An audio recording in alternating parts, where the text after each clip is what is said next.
compartir la palabra del Señor. Me encanta saludarlos, tenerlos aquí. Y vamos a entrar de una vez en la palabra del Señor. Yo voy a pedirles que se ubiquen conmigo en el libro de Génesis, Antiguo Testamento. Libro de Génesis, capítulo 4, versículo 1 al 12. Vamos a leer una de las tantas historias famosas de la Biblia. Es decir, apenas leamos el texto, usted va a caer en cuenta de qué se trata y que, entre otras cosas, es una historia muy interesante. Génesis capítulo 4, versículo 1 al 12. Voy a leer despacio, fuerte y claramente para todos. Dice así la palabra de Dios: conoció Adán a su mujer Eva, la cual concibió y dio a luz a Caín, y dijo: por voluntad de Jehová he adquirido varón. Después dio a luz a su hermano Abel, y Abel fue pastor de ovejas, y Caín fue labrador de la tierra. Y aconteció, andando el tiempo, que Caín trajo del fruto de la tierra una ofrenda a Jehová, y Abel trajo también de los primogénitos de sus ovejas, de lo más gordo de ellas. Y miró Jehová con agrado a Abel y a su ofrenda, pero no miró con agrado a Caín y a la ofrenda suya. Y se ensañó Caín en gran manera, y decayó su semblante. Entonces Jehová dijo a Caín: ¿por qué te has ensañado y por qué ha decaído tu semblante? Si bien hicieres, no serás enaltecido, y si no hicieres bien, el pecado está a la puerta. Con todo esto, a ti será su deseo, y tú te enseñorearás de él. Y dijo Caín a su hermano Abel: salgamos al campo. Y aconteció que, estando ellos en el campo, Caín se levantó contra su hermano Abel y lo mató. Y Jehová dijo a Caín: ¿dónde está Abel tu hermano? Y él respondió: no sé. ¿Soy yo acaso guarda de mi hermano? Y él le dijo: ¿qué has hecho? La voz de la sangre de tu hermano clama a mí desde la tierra. Ahora pues, maldito seas tú de la tierra, que abrió su boca para recibir de tu mano la sangre de tu hermano. Cuando labre la tierra, no te volverá a dar su fuerza. Errante y extranjero serás en la tierra. Amén. Vamos a orar al Señor. Padre, esta noche nos presentamos delante de ti en el nombre de tu Hijo Jesucristo. Dios mío, gracias por traernos a tu casa para edificar nuestra vida, para alimentar nuestro espíritu y para fortalecer nuestra alma. Bendito Dios, te pedimos perdón por nuestros pecados y rogamos, Señor, que hoy te glorifiques en nuestras vidas por medio de las Escrituras. Señor, te pido, úsame de una manera especial como un instrumento en tus manos para, Señor, traer la palabra e impartirla a toda la congregación. Esto te lo pido, Padre, en el nombre de Cristo Jesús. Amén y amén. Mira el que está a su lado, dígale: no me vaya a interrumpir. ¿Listo?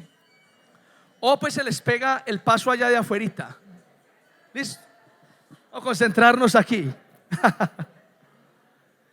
Mis amados, el mensaje de esta noche se llama de esta manera: muchos somos así. Ese es el título de la predicación esta noche. Muchos somos así. Dígale al que está a su lado: muchos somos así. Muchos somos así. Y les pido que escuchen esto. Escuchen esto. Después de que se acabó el culto, una mujer se acercó al pastor y le dijo lo siguiente: pastor, me va a perdonar, voy a ser muy sincera con usted. Hoy no me gustó para nada la alabanza. El pastor sonríe y dice: hermana, qué bueno que no le gustó para nada la alabanza, porque no era para usted, era para Dios. Mis amados, en la iglesia hay temas que muchas veces nosotros o muchos creyentes de la iglesia no asimilamos, por más que se enseñen una y otra vez. Por ejemplo, en el pasaje que acabamos de leer, la Biblia nos presenta la historia de dos hermanos, Caín y Abel. Estos dos hombres se presentaron delante de Dios con una ofrenda. Abel presentó una ofrenda de los corderos que cuidaba, lo más gordo de ellos, mientras que Caín presentó una ofrenda del fruto de la tierra, espigas, higos y frutas. Y la Biblia dice que Dios aceptó la ofrenda de Abel, pero rechazó la ofrenda de Caín, cosa que enfureció a Caín a tal punto que se levantó y mató a su hermano. En esta historia yo encuentro algunas cosas, algunos temas, algunas verdades, como usted quiera asumirlo, que me parecen a mí, enseñamos en la iglesia, pero parece que muchos de nosotros por un oído nos entra y por otro nos sale. Dicho de otra manera, que así como Caín hizo, muchos somos así como Caín.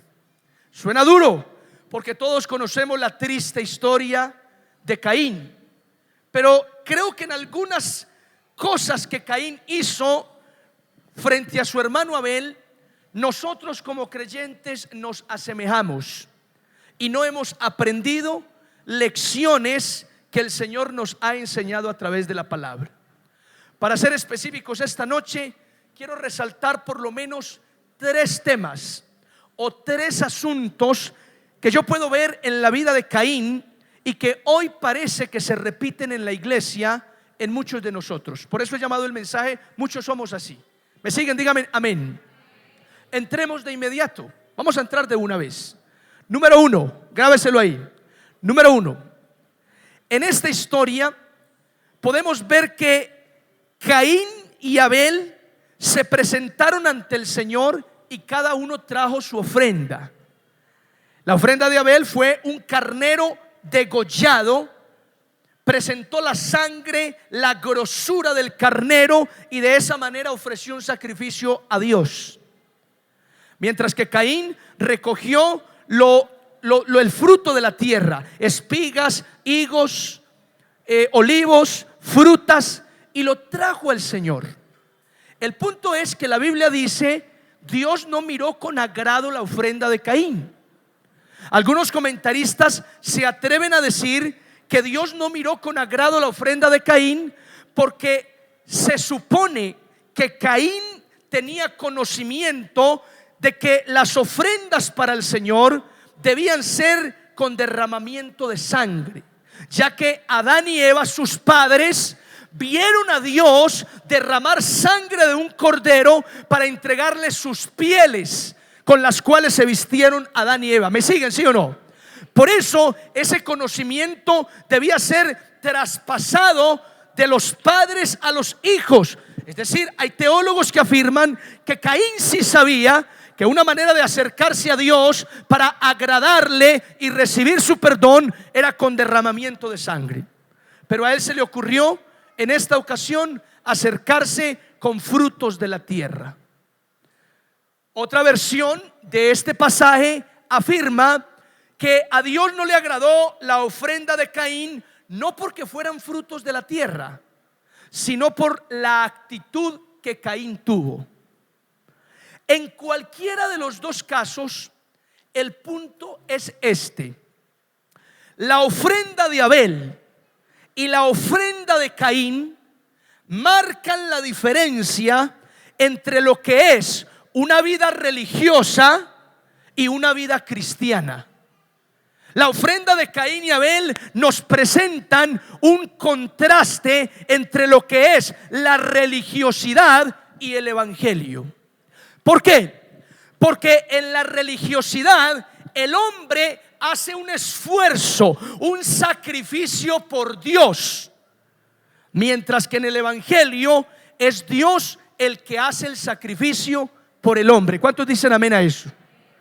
La ofrenda de Caín, frutos de la tierra, frutos que él tuvo que trabajar, labrar, esforzarse, sudar, sacrificarse, representan las obras humanas con las cuales muchos de nosotros buscamos agradar a Dios y recibir su perdón.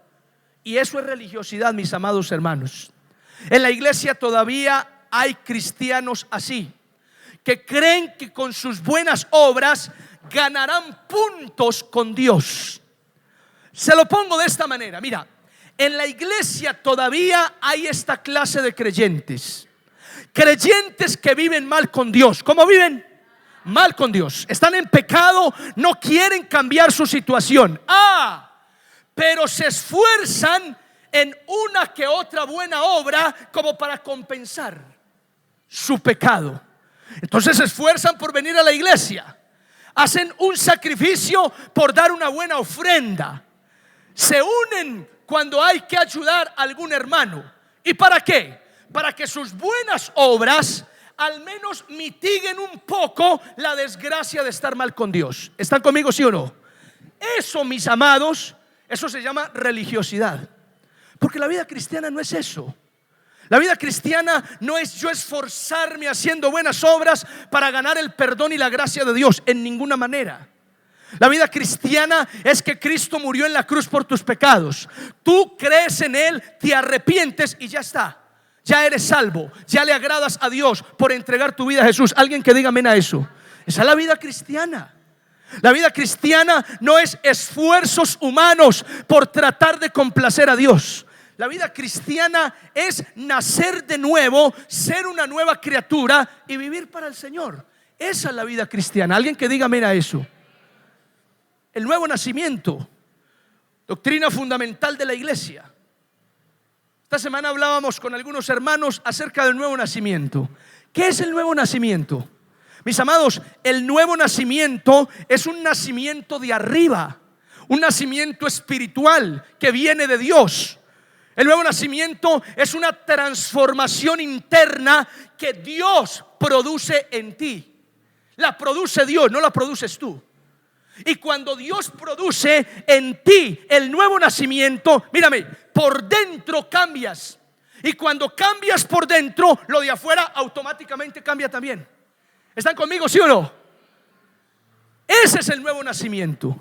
Pero cuando el hombre no ha nacido de nuevo y simplemente cambia en sus fuerzas, hace reformas en su vida, sacrificándose a punta de fuerza de voluntad, ese cambio es externo, pero internamente sigue siendo el mismo pecador.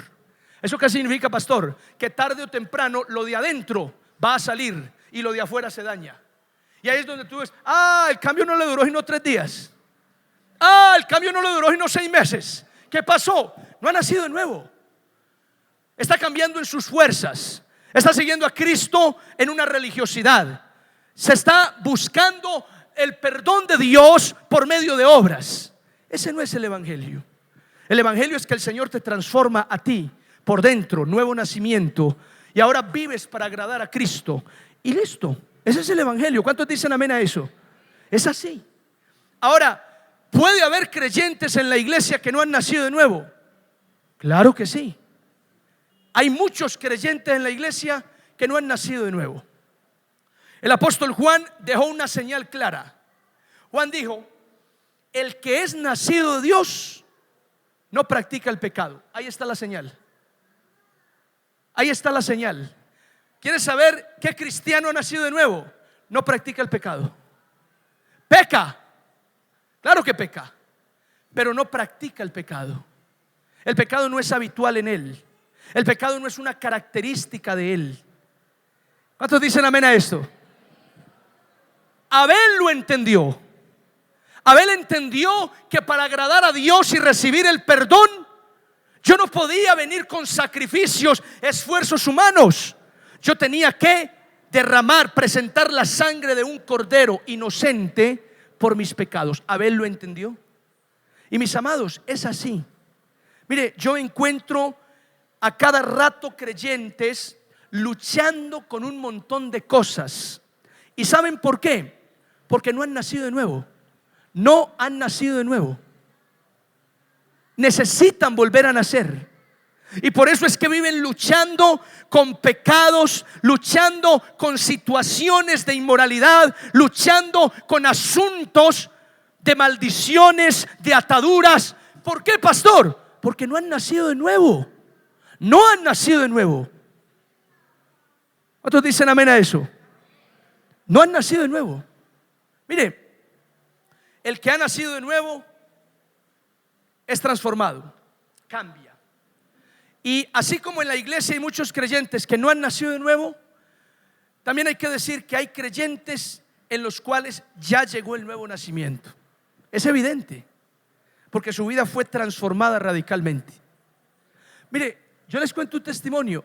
Yo creo que yo nací de nuevo. Yo creo que un día yo le entregué mi vida a Jesús y yo nací de nuevo. Y cuando até cabos, ¿en qué momento nací de nuevo? Esto fue lo que concluí. En alguna ocasión estaba orando, como era habitual, en la cocina de la casa de mi abuela. Allí estaba de rodillas y de pronto sentí que algo vino sobre mí. Y eso que vino sobre mí era más fuerte que yo. A continuación sentí que eso tan fuerte sobre mí me estaba dando la vuelta, en contra de mi voluntad. Yo me resistía y yo tengo fuerza. Véame. Pero me logró dar la vuelta. Cuando me dio la vuelta, ahora comencé a sentir los brazos que se extendían hacia el cielo. Y yo me resistía, pero era una fuerza que no podría explicar. El caso es que terminé extendiendo los brazos y ahora con los brazos extendidos comencé a batir las manos. Yo bato mucho las manos. Eso para mí fue una experiencia que me marcó. Y mientras batía las manos lloraba. Era como que estaba viendo gloria del Señor, como una especie de éxtasis que llaman. Para mí esa fue una experiencia que marcó el nuevo nacimiento en mi vida. Ahora, no tiene que sucederte de la misma manera, pero cuando tú buscas el nuevo nacimiento, algo va a pasar en ti, te lo aseguro. Un día vas a contar un testimonio. Mire, yo no sé qué me pasó. Un día yo estaba orando en la mañana y yo sentí que Dios se me metió aquí y comencé a aborrecer el pecado en el que venía tanto tiempo. Ay, yo comencé a verlo y a detestarlo y dije no más. Y me levanté, pastor, y desde ese día me consagré en santidad. Ahí está. Esa fue tu experiencia de nuevo nacimiento. Y otro dirá, pastor, mire, yo no sé, estábamos en un culto y mientras se oraba había una atmósfera tan tremenda que yo sentí como que algo se cayó de mis hombros. Y yo dije, me levanto y me consagro a Cristo. Ahí está, esa fue tu experiencia de nuevo nacimiento. Ahora, si aquí hay alguien que dice, a mí no ha pasado nada, ok, comienza a orarle al Señor y dile, Dios mío, quiero nacer de nuevo. Espíritu Santo, trae a mi vida el nuevo nacimiento. Y mira, el Señor te puede sorprender con algo sobrenatural. ¿Cuántos dicen amén a esta palabra? Es así. Necesitamos nacer de nuevo, porque el evangelio, mis amados, es libertad. En el evangelio Dios hace el sacrificio por el hombre para que el hombre viva libre. En la religión el hombre hace esfuerzos humanos, presenta sacrificios humanos, presenta buenas obras tratando de ganar el perdón de Dios y buscar su gracia, su misericordia. Eso fue lo que le pasó a Caín. Y eso está pasando hoy con muchos creyentes. Digan conmigo, ay, ay, ay. Y esto tiene relación con Adán y Eva. Miren, cuando Adán y Eva comieron del fruto prohibido, paréntesis, el fruto prohibido no era la relación sexual. Porque por ahí hay una versión que dice vulgarmente que el fruto prohibido de Adán y Eva es que se comieron eso. Así, se comieron eso. No, el fruto prohibido es una fruta real que tomaron de un árbol real y que Dios les dijo no coman. Pero ellos desobedecieron. Cuando desobedecen, los ojos fueron abiertos. Ahora saben del bien y del mal. De inmediato corren a esconderse y con hojas de parra hacen unos vestiditos. ¿Listo? Entonces Eva pone sus hojitas aquí y sus hojitas aquí, y Adán como Tarzán con unas hojas de parra. Las hojas de parra lo interpretan muchos teólogos como el esfuerzo humano por agradar a Dios. Entonces Dios viene, ve las hojas de parra y dice: no me gusta ese diseño. Quita las hojas de parra, sacrifica corderos y le entrega pieles. Esas pieles simbolizan el sacrificio de Jesús como cordero inmolado. Amén, ¿me siguen, sí o no? Las hojas de parra simbolizan la religiosidad. Las pieles simbolizan el evangelio. Amén. Hay gente que hoy no está con la sangre, la piel del cordero, sino con hojas de parra. Aquí hay gente que vive su vida cristiana cubierto con hojas de parra, y hay otros que están con las pieles del cordero que fue sacrificado. ¿Cuál eres tú? No me respondas. Número dos. En esta historia vemos que cuando Dios rechazó la ofrenda de Caín, Caín se enfureció.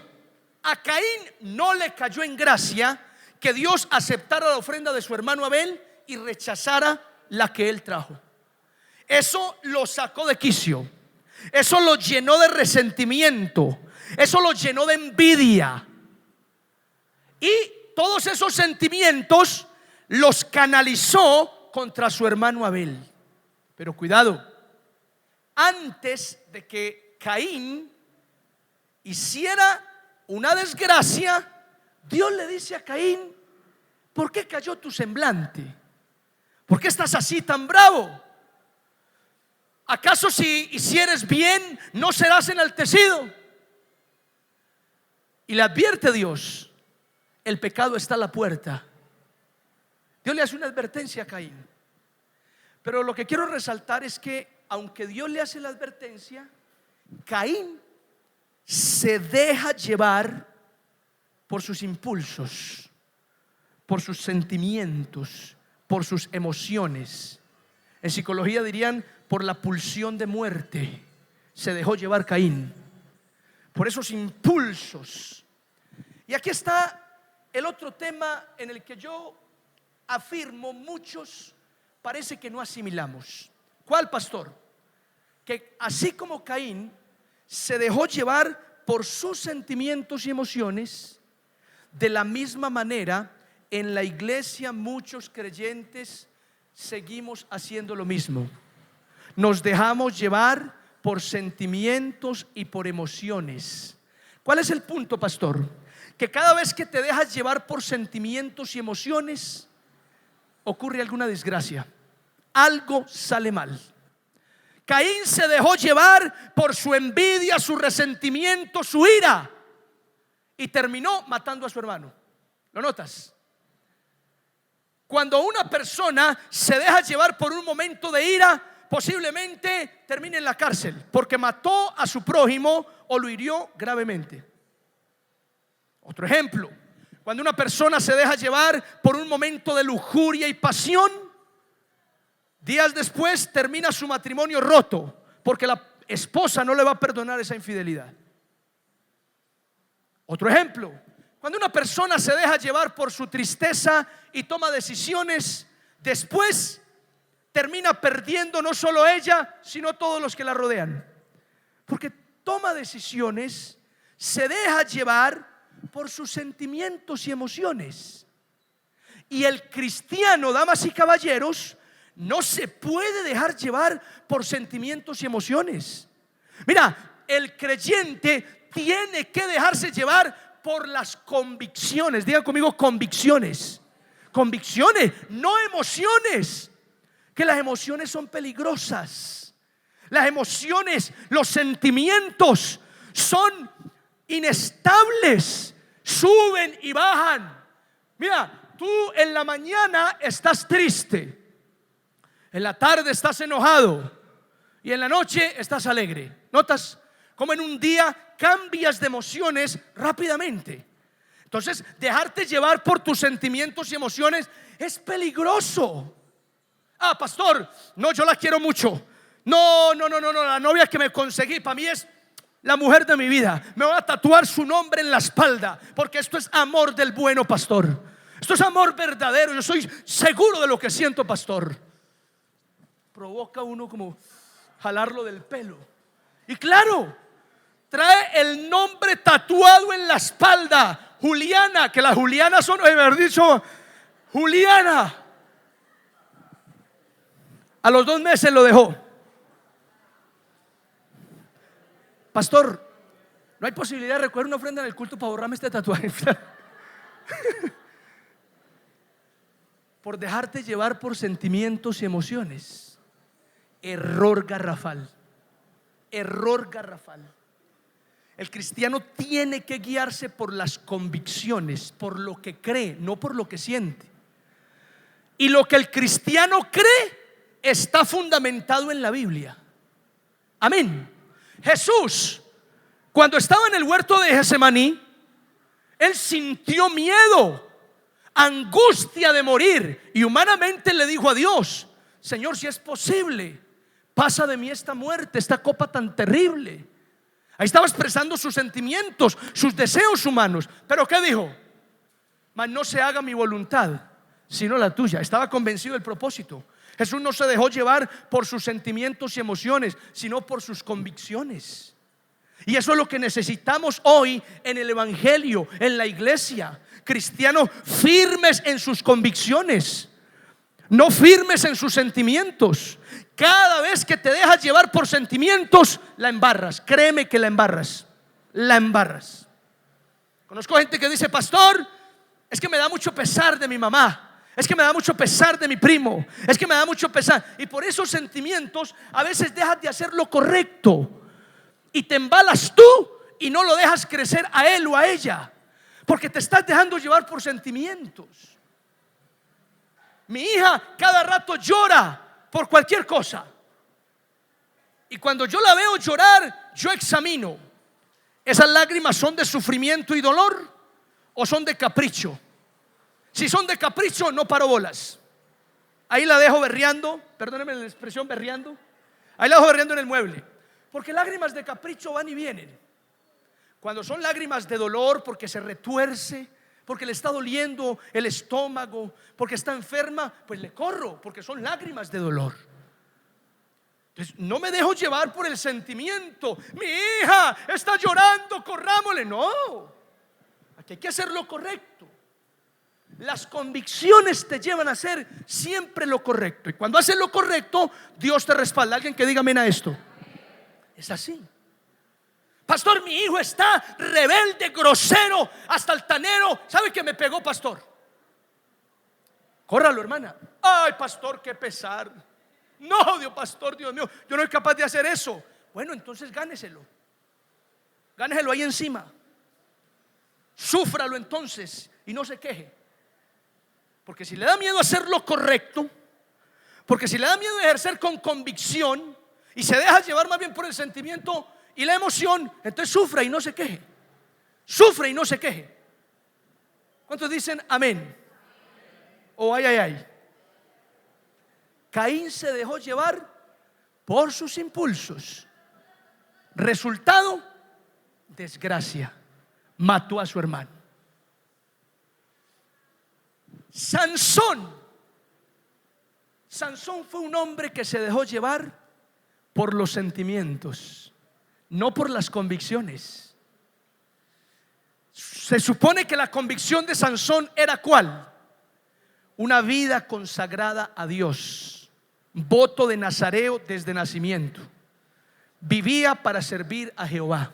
Esa era la convicción de Sansón. Pero un día vio a una filistea incircuncisa llamada Dalila, y estallaron los corazoncitos. Se enamoró y se dejó llevar por sus sentimientos. Resultado, terminó calvo. O no tengo nada contra los calvos, pilas pues. Terminó calvo, sin ojos y quitándose la vida. Todo porque simplemente se dejó llevar por los sentimientos y no por las convicciones. A mí me encanta este tema para toda la iglesia y muy específicamente para los muchachos. Muchachos, si ustedes se dejan llevar por los sentimientos, míreme, pierden. Si se dejan llevar por lo que siente su corazón, pierden. Pero si se dejan llevar por sus convicciones, y si esas convicciones están en la palabra de Dios, ganan. Te aseguro que Dios te va a sacar en victoria, que el Señor te va a sacar en bendición. Alguien que diga amén a esto. Es así. Entonces, no caigamos en lo que hizo Caín, pero lamentablemente muchos somos así. Nos dejamos llevar por el impulso, por la rabia, por lo que siente mi corazón y ya.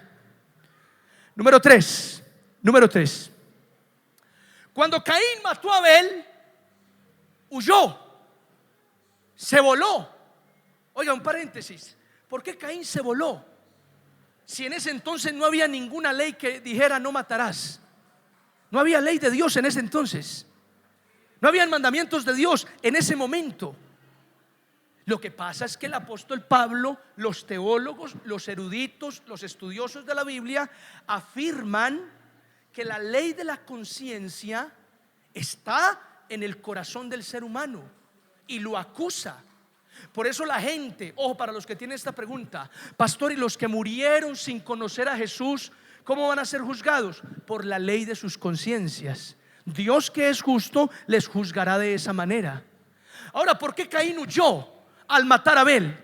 Porque la ley de su conciencia le dictaba: esto estuvo mal, la embarré, obré indebidamente. Por eso huyó. Pero ese no es el punto. El punto es este: cuando Caín huye, Dios le pregunta: Caín, ¿dónde está tu hermano Abel?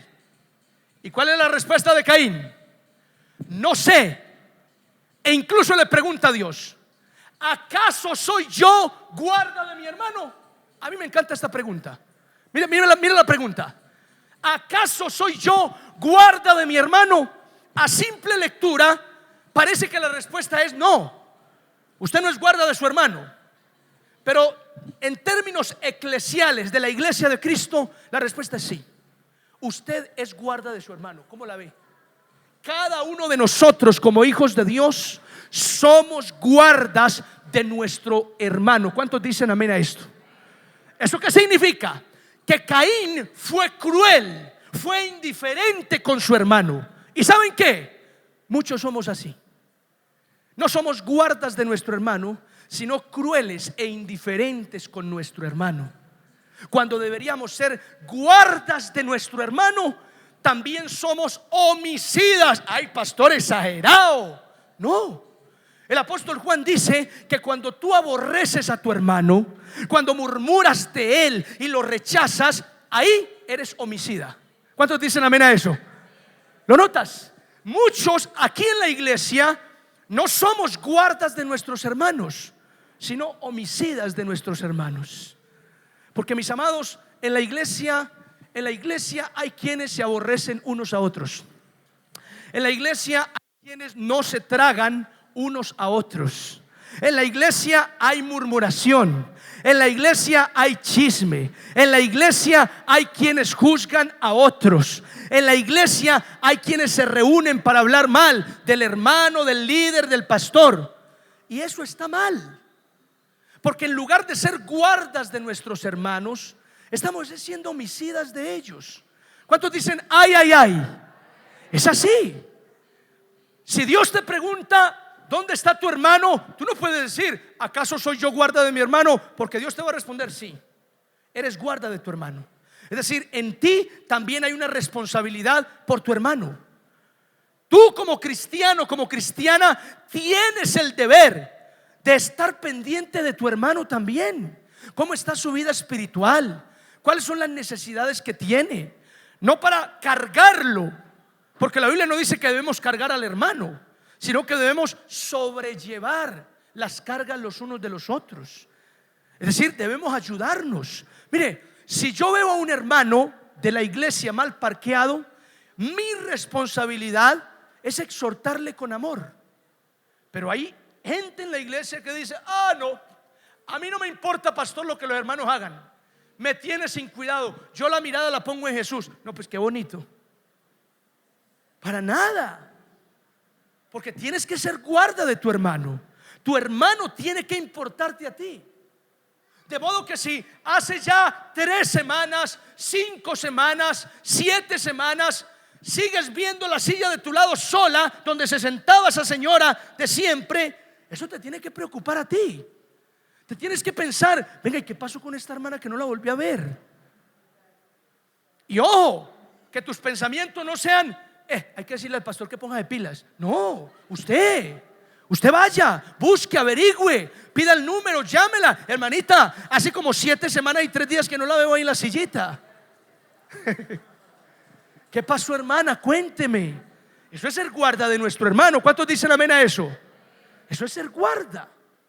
Pero mis amados, así como Caín fue cruel e indiferente con su hermano, muchos somos así. Muchos somos así.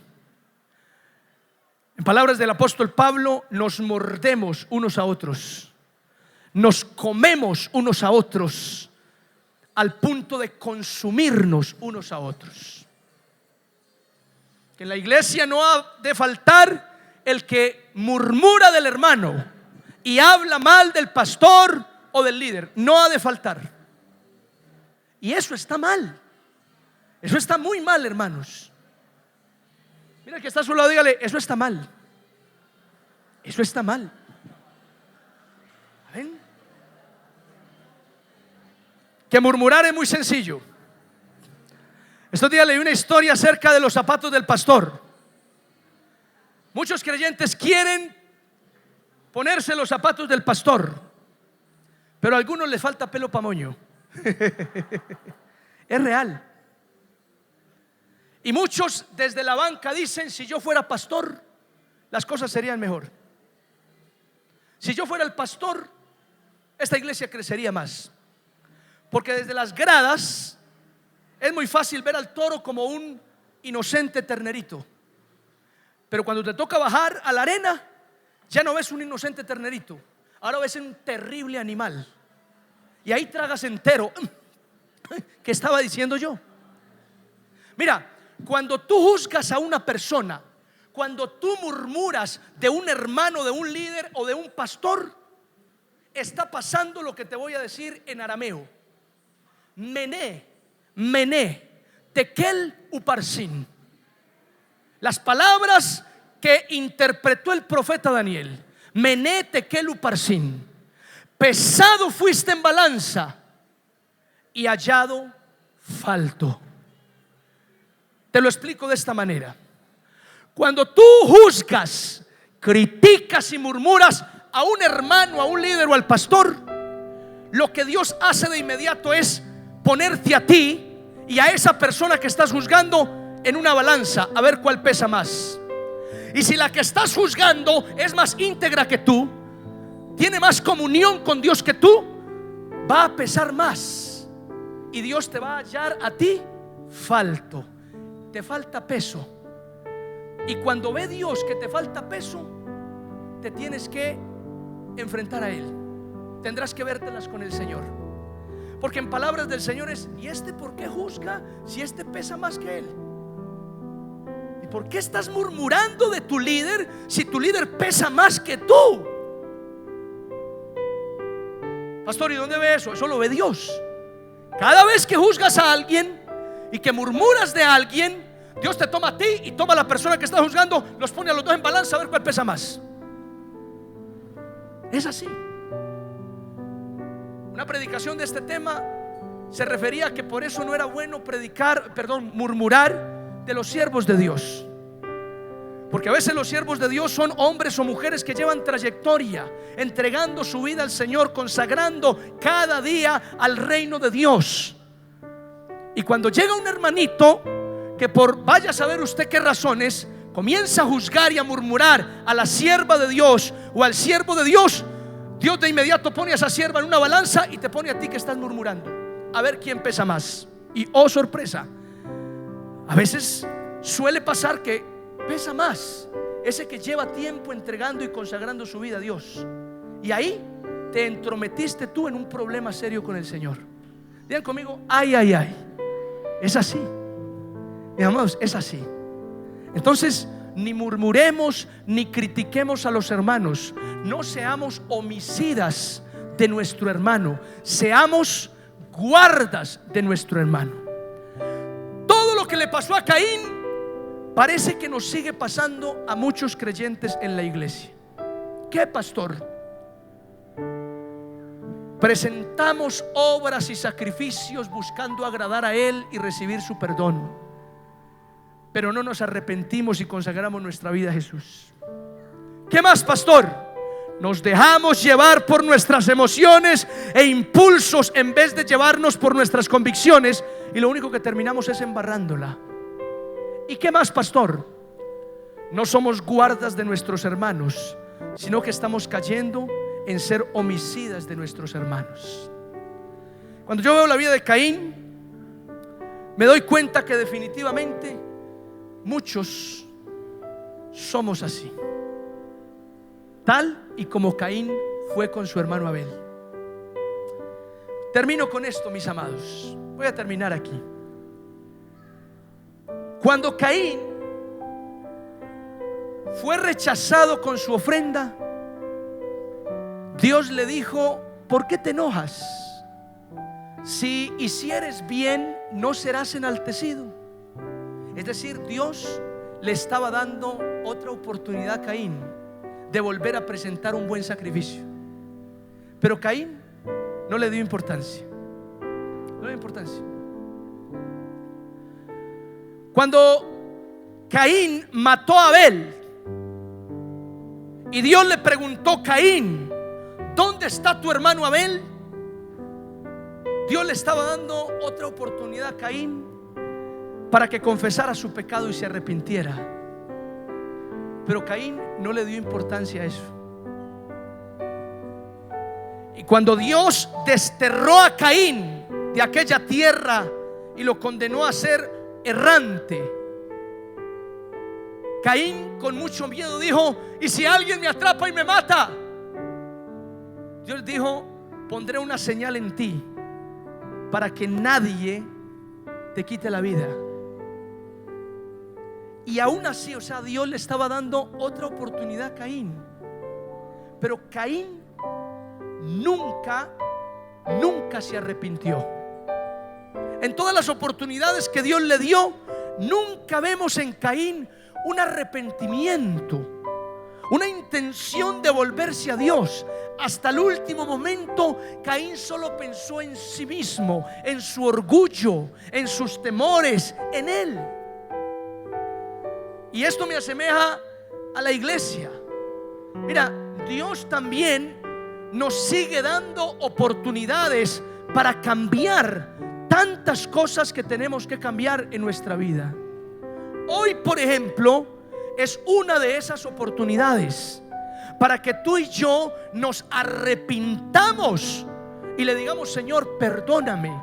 Perdóname porque hasta ahora he sido un religioso, no me he consagrado a ti, Señor. Señor, perdóname. Perdóname porque hasta ahora solo me he dejado llevar por mis emociones y sentimientos, y a veces paso por alto tu palabra. Es un momento para que le podamos decir: Señor, perdóname. Perdóname porque hasta hoy no he sido guarda de mi hermano, sino que solamente he hablado mal de él, mal de ella, la he criticado y la he murmurado. Perdóname, Señor. Dios le dio muchas oportunidades a Caín, pero Caín simplemente siguió de largo y no le dio importancia. Te digo esta noche, Dios nos sigue dando oportunidades para cambiar tantos errores que hay en nuestras vidas, cosas que estamos haciendo mal. Te pregunto, ¿qué vamos a hacer? ¿Qué vas a hacer esta noche al escuchar esta palabra? Te invito para que hoy recibas este mensaje y le digas: Señor, perdóname. Reconozco, Dios, que así como hizo Caín, así muchos de nosotros estamos haciendo. Muchos somos así como fue Caín con su hermano Abel. Cierra tus ojos un momento donde estás.